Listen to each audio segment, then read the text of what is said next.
আজ ইডি দফতরে হাজিরা শাহজাহানের ভাই সিরাজউদ্দিনের। আজ হানা দেবে সিরাজউদ্দিনের ভাই।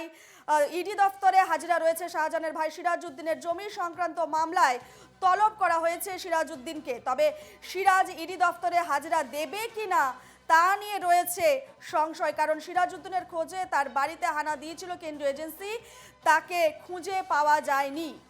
আজ ইডি দফতরে হাজিরা শাহজাহানের ভাই সিরাজউদ্দিনের। জমি সংক্রান্ত মামলায় তলব করা হয়েছে সিরাজউদ্দিনকে।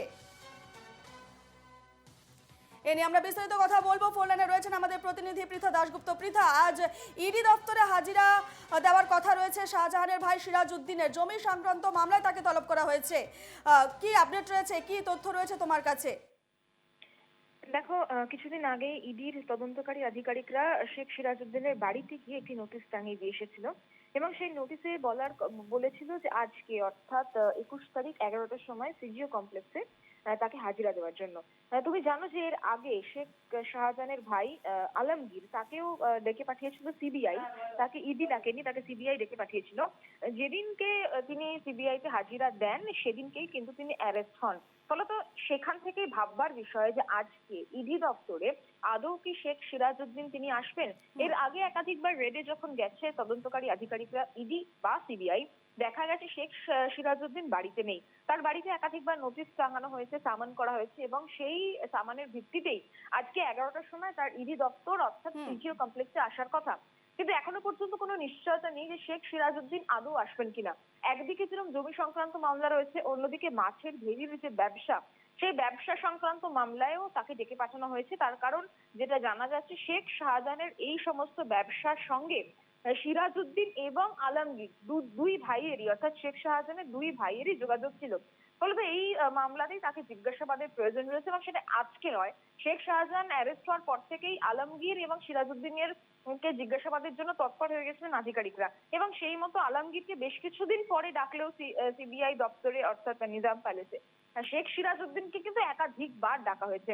ফলত সেই জায়গা থেকে প্রশ্ন উঠছে যে আজকে 11টার সময় আদৌ কি শেখ শাহজাহানের ভাই শেখ সিরাজউদ্দিন তিনি হাজিরা দেবেন? সেক্ষেত্রে পরবর্তী পদক্ষেপ কি হবে ইডি আধিকারিকদের, সেদিকে অবশ্যই সকলে নজর থাকবে। একেবারে পৃথা, তোমাকে অন্যদিকে আরেকটি খবর আসছে, যেমন অরূপ বিশ্বাসের ভাই স্বরূপের বাড়িতেও আয়কর তল্লাশি চলছে এবং রাত গড়িয়ে দিন এখনো চলছে আয়কর তল্লাশি। 24 ঘন্টা ধরে টানা আয়কর হানা এবং যে খবর আমরা পাচ্ছি, কাল সকাল থেকে তল্লাশি চালাচ্ছেন আয়কর আধিকারিকরা। এই খবরের কি আপডেট পৃথা? একদমই, দেখো 24 ঘন্টা অতিক্রান্ত হয়ে গিয়েছে, এখনো মন্ত্রী অরূপ বিশ্বাসের ভাই স্বরূপ বিশ্বাসের বাড়িতে আয়কর হানা অর্থাৎ ম্যারাথন তল্লাশি চলছে। গতকাল সকালবেলা আয়কর দপ্তরের আধিকারিকরা তারা গিয়েছিলেন স্বরূপ বিশ্বাসের বাড়িতে এবং বাড়িতে যাওয়ার পর তারা তল্লাশি অভিযান চালিয়েছেন। বিভিন্ন নথি সংগ্রহ করা থেকে শুরু করে তাকে জিজ্ঞাসাবাদ এবং জুই বিশ্বাস অর্থাৎ স্বরূপ বিশ্বাসের স্ত্রী জুই বিশ্বাস যে পার্টি অফিসে বসে, তুমি জানো যে জুই বিশ্বাস কাউন্সিলর, সেই পার্টি অফিসেও তল্লাশি অভিযান চালিয়েছেন। খবর পাওয়া যাচ্ছে যে বেশ কিছু নথিপত্র তারা সঙ্গে নিয়েছেন অর্থাৎ সিজ করেছেন, তারা বাজেয়াপ্ত করেছেন। কিন্তু 24 ঘন্টা অতিক্রান্ত হয়ে গিয়েছে। বুধবার দিন সকালবেলা থেকে এই যে সেই রেড শুরু হয়েছে, এখনো পর্যন্ত ঘড়ির কাঁটায় 9:15 বেজে গিয়েছে, প্রায় 24 ঘন্টা অতিক্রান্ত। এখনো পর্যন্ত ম্যারাথন তল্লাশি চলছে। কালকে অন্য যে জায়গায় ইডি আইটি হানা হয়েছে অর্থাৎ আয়কর দপ্তরের আধিকারিকরা গিয়েছিলেন, সেই জায়গাতেও ম্যারাথন তল্লাশি হয়েছে, তবে কোনোটাই 24 ঘন্টা অতিক্রান্ত হয়নি। সেই জায়গা থেকে প্রশ্ন উঠছে যে কিসের ভিত্তিতে, অর্থাৎ এই যে বারবার বলা হচ্ছে আইটি রিটার্ন, সেখানে অনেক গোলমাল রয়েছে এবং তার ভিত্তিতেই স্বরূপ বিশ্বাসের বাড়িতে আয়কর হানা এবং 24 ঘন্টা হয়ে গিয়েছে, বেশ কিছু নথিপত্র বাজেয়াপ্ত করা হয়েছে। এখনো পর্যন্ত নথি দেখার কাজ চলছে, এমনটাই কিন্তু আমরা সূত্র মারফত জানতে পারছি। ধন্যবাদ পৃথা।